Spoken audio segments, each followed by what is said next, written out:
Hi good morning. അപ്പോൾ നമ്മുടെ പുതിയൊരു വീഡിയോയിലോട്ട് എല്ലാവർക്കും സ്വാഗതം. അപ്പോൾ ഇന്ന് രാവിലെ തന്നെ സൺഡേ അല്ലേ, അപ്പോൾ പോത്തിറച്ചി ഇല്ലാതെ എന്ത് സൺഡേ.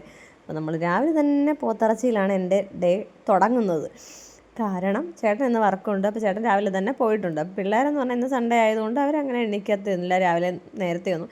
ഞാൻ തന്നെ എണീറ്റത് 8 മണിക്കോ എന്തോ രാവിലെ എഴുന്നേറ്റ് കേട്ടോ. പക്ഷേ ഒരിടത്ത് പണയം വെച്ചോളം ഞാൻ കുറേ സമയം അങ്ങ് ഇരുന്ന് പിന്നെ കുളിച്ച് നനച്ചൊക്കെ വന്നപ്പോഴത്തേക്ക് ഒരു 9 മണിയായിട്ടുണ്ട്.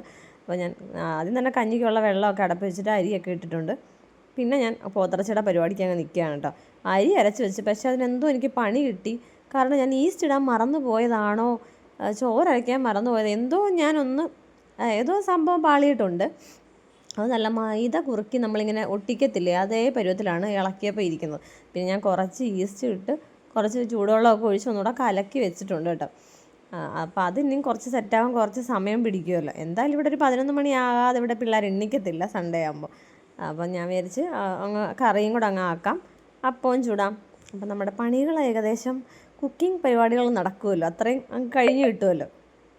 അങ്ങനെ ഞാൻ ചേട്ടാ സ്ഥിരമായിട്ട് ഒരിടത്തു നിന്നാണ് കേട്ടോ പോത്ത് മാത്രം വെട്ടുന്നിടത്തു നിന്നാണ് വാങ്ങിക്കുന്നത്. അപ്പോൾ അവർ നല്ലതായിട്ട് അരിഞ്ഞ് തരും. പക്ഷേ ഇന്ന് എന്തോ 2-3 പീസ് മാത്രം ഇത്തിരി വലുതായിട്ട് കിടപ്പുണ്ടായിരുന്നു. ഞാൻ പിന്നെ അതൊന്ന് കഷ്ണിച്ചെടുക്കുകയാണ് കേട്ടോ.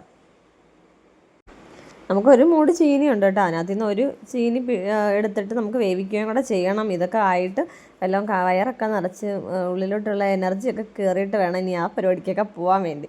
അപ്പോൾ അതുകൊണ്ട് ഇന്നലെ അതിനകത്ത് നിന്ന് ഒരു കഷ്ണം ഒരു പീസ് ചീനി എടുത്തിട്ടോ. അത് നമുക്ക് ഒരു ദിവസത്തേക്ക് നമുക്കത് അധികമാണ്. ആ ചീനി മൊത്തത്തിൽ പിടിച്ചെടുക്കാതെ ഞങ്ങൾ ഓരോ എണ്ണമായിട്ട് ഇങ്ങനെ ഒടിച്ചൊടിച്ച് മാത്രം എടുക്കുകയാണ് കേട്ടോ. അതിനെ എങ്ങനെ നിർത്തിയേക്കണം, നമ്മൾ എടുത്തിട്ട് കഴിഞ്ഞാൽ അതിങ്ങനെ കറുത്ത് പോകത്തില്ലേ, അതുകൊണ്ടാണ് കേട്ടോ. അപ്പം ഇന്ന് ഇങ്ങനെ ചീനിയും ബീഫും ചോറും. ബീഫുള്ളപ്പോൾ വേറെ കറിയൊന്നും വെച്ചാൽ ഇവിടെ അതൊന്നും ചിലവാകത്തില്ല. ഞാൻ കൊഞ്ചുമാങ്ങ ഒക്കെ വെക്കണം ഉദ്ദേശിച്ചാണ്. പിന്നെ ഞാൻ വിചാരിച്ചു ഞാൻ തന്നെ അത് തിന്ന് തീർക്കേണ്ടി വരും. ബീഫുള്ളപ്പോൾ വേറെ ആരും ഒന്നത്തിലും വേറെ തുടത്തൊന്നും ഇല്ല. മോരാണെങ്കിൽ പിന്നെയും കുറച്ചൊക്കെ പോവും. പിന്നെ മോര് വാങ്ങിക്കാനൊന്നും പോകാൻ എനിക്ക് സമയമില്ല. ഇന്ന് ഫുൾ ഡേ വീട് ക്ലീനിങ്ങിൻ്റെ ദിവസമാണ്. ഞാൻ ഒരറ്റത്തൂന്ന് അത് തുടങ്ങി, ഇത് കഴിഞ്ഞിട്ട് വേണം അത് സ്റ്റാർട്ട് ചെയ്യാൻ വേണ്ടി.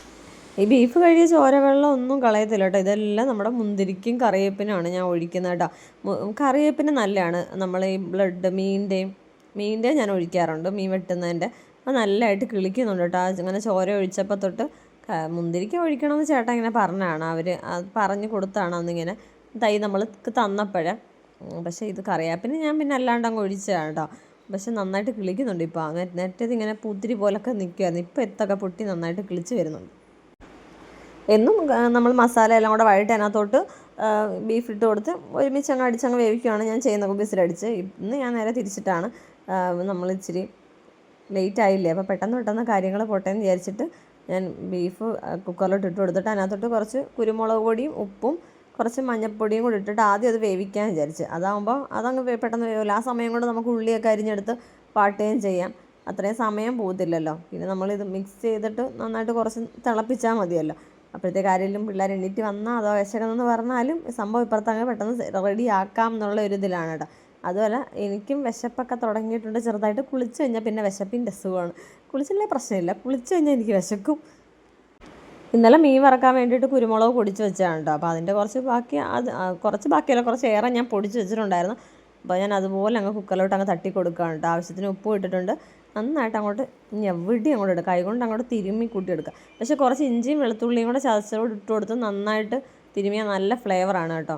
ഇത്തിരി വെളിച്ചെണ്ണയും കൂടെ അങ്ങനെയൊക്കെ ഞാൻ ചില സമയത്തൊക്കെ അങ്ങനെ വെക്കാറുണ്ട്. ഇപ്പം എനിക്ക് അങ്ങനെ സമയമില്ലാത്തതുകൊണ്ട് ഞാൻ ഇഞ്ചി വെളുത്തുള്ളിയൊന്നും പൊളിച്ചത് ഇരിപ്പില്ല. അപ്പോൾ പിന്നെ ഇനിയും പൊളിച്ച് ചതച്ച് ഒക്കെ വരുമ്പോൾ കുറച്ച് സമയമാവും. അപ്പോൾ അതുകൊണ്ട് ആ പണിക്കൊന്നും ഞാൻ നിന്നിട്ടില്ല.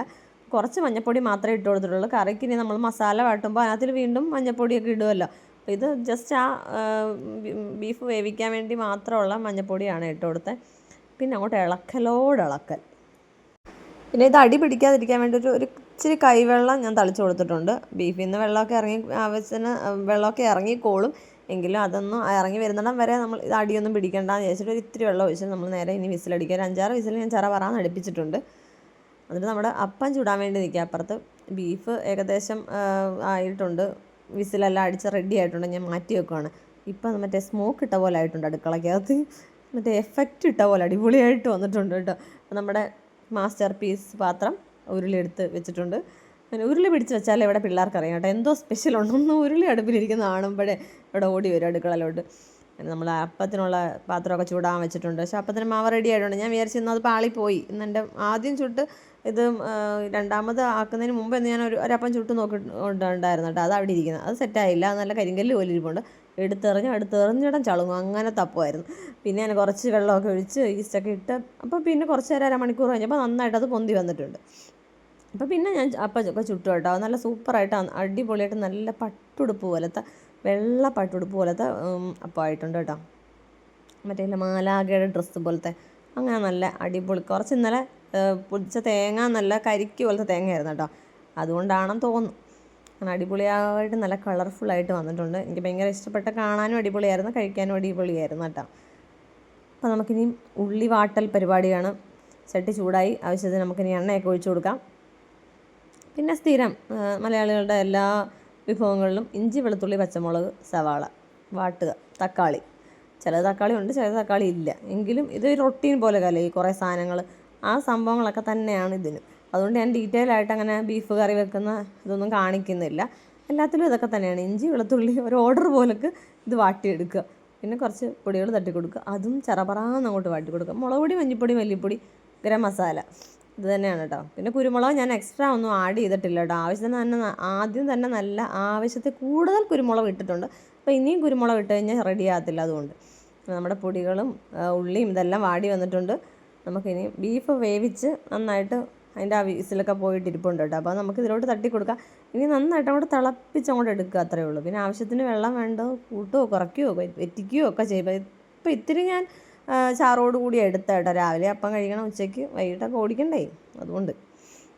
അപ്പോൾ സംഭവമൊക്കെ ഒരുവിധം സെറ്റായപ്പോഴത്തേക്ക് വിശപ്പ് കയറിയിട്ടുണ്ട്. കാശിയും പാറും ഒക്കെ പല്ല് തെച്ചൊക്കെ വന്നിട്ടുണ്ട് കേട്ടോ. അപ്പോൾ ഞാൻ അങ്ങനെ എനിക്കുള്ളത് എടുക്കുകയാണ്, അവർക്കുള്ളതൊക്കെ അവർ വിളമ്പി കഴിച്ചോളും. അപ്പോൾ നമ്മുടെ ബീഫ് നല്ലതായിട്ട് തിളയ്ക്കുന്നുണ്ട്. നമ്മൾ കഴിക്കാൻ എടുത്തിട്ട് പിന്നെ ഞാൻ കുറച്ച് സമയം കൂടി ഇത് സിമ്മിലിട്ട് വെച്ചിട്ടുണ്ട് കേട്ടോ. കുറച്ചുകൂടെ ഒന്ന് വറ്റട്ടെന്ന് വിചാരിച്ചിട്ട് ഞാൻ കുറച്ച് തേങ്ങാക്കൊത്തിടും കേട്ടോ. എന്നും ഞാൻ ബീഫ് കറി വെച്ചാലും ഞാൻ തേങ്ങാക്കൊത്തിടുന്നത് നല്ലതായിട്ട്. എനിക്ക് ഇഷ്ടമാണ് ബീഫ് കറിയിലെ തേങ്ങാക്കൊത്ത് കഴിക്കാൻ വേണ്ടി. ഞാൻ അപ്പം ബീഫ് കറിയും കൂട്ടിയൊരു പിടിക്കട്ടെ. അപ്പോൾ ഇന്നത്തെ വീഡിയോ ഇത്രയൊക്കെ തന്നെയുള്ളൂ. വീഡിയോ ഇഷ്ടപ്പെട്ട ലൈക്ക് ചെയ്യാനും ഷെയർ ചെയ്യാനും സബ്സ്ക്രൈബ് ചെയ്യാനും കമൻറ്റ് ചെയ്യാനും മറക്കല്ലേ. വീണ്ടും പുതിയൊരു വീഡിയോ ആയിട്ട് നമുക്ക് വീണ്ടും കാണാം. Okay, by.